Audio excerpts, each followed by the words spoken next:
Səfərov Arzu Səfəroğlu, Ağdam rayon Gölcə Sabitli Suma kəndi.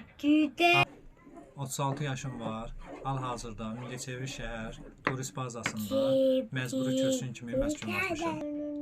1993-cü ildə məlum səbəblərdən Ağdam rayonundan Gölcə Sabitli Suma kəndinə məcburi köçkün düşmüşük və uşaqlığımız, gəncliyimiz, həyatımız burada çətin dövrlərdə keçibdi.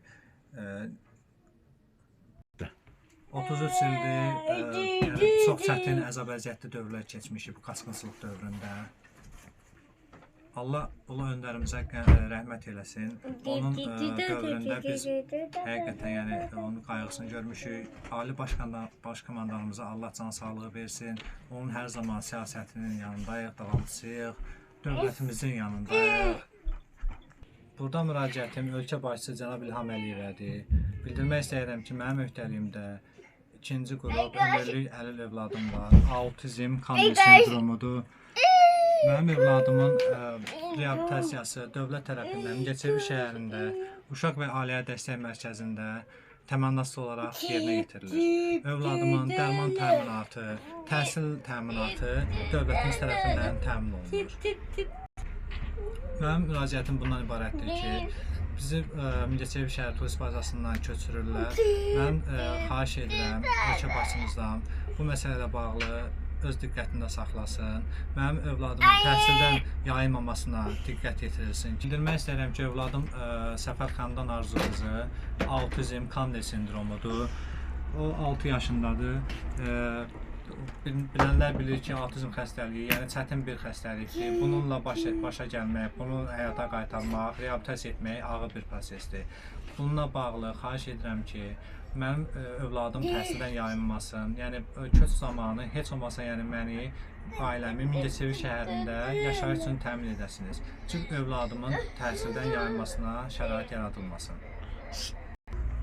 Övladım 3 yaşından Mingəçevir şəhər Uşaq və Ailə Dəstək Mərkəzində loqoped, psixoloq, dietoloq, pedaqoq təlimləri ilə övladım təmin edilibdir. Xahiş edirəm bu təhsilin, reabilitasiyanın kəsilməməsi üçün mənə köməklik edəsiniz. Bizi və burada mənim ailəmi Xocalı şəhərinə köçürürlər. Ancaq orada bu uşağın təlim təhsili üçün, reabilitasiyası üçün heç bir mərkəz olmadığından mənim övladım təhsildən yayınacaqdır. Bizi Xocalıya yeni salınmış qəsəbələrə köçürürlər. Orada da bildirmək istəyirəm ki, bu tip reabilitasiya mərkəzləri yoxdur. Orada reabilitasiya mərkəzi olmadığı üçün xahiş edirəm ki, övladıma görə müvəqqəti olaraq orada reabilitasiya mərkəzləri açılana qədər Mingəçevir şəhərində qalmamız üçün yaşayışın təmin edilməsinə köməklik edəsiniz. Allah şəhidlərimizə rəhmət eləsin, qazilərimizə can sağlığı versin, şəhidlərimizin qarşısında baş əyirəm. Onların sayəsində, dövlət başçımızın sayəsində bizim torpaqlarımız düşməndən azad edilmişdir. Və biz bu sevincimizin həddi yoxdur ki, biz Qarabağa qayıdırıq. Və hər an bu qayıdışla bağlı köçməyə hazırıq. Sadəcə olaraq mənim övladımın reabilitasiyasında yaranacaq çətinliklə bağlı mənim böyük bir narahatçılığım var. Biz hər zaman dövlətimizin, ali baş komandanımızın yanında olmuşuq, onun siyasətini dəstəkləyən ailələrdən olmuşuq. Bizim bir dənə narahatçılığımız, mənim və ailəmin narahatçılığı övladımın hal-hazırda düşdüyü durumdur ki, onun reabilitasiyasına bağlı problemlər yaşanacaqdır. Xahiş edirəm.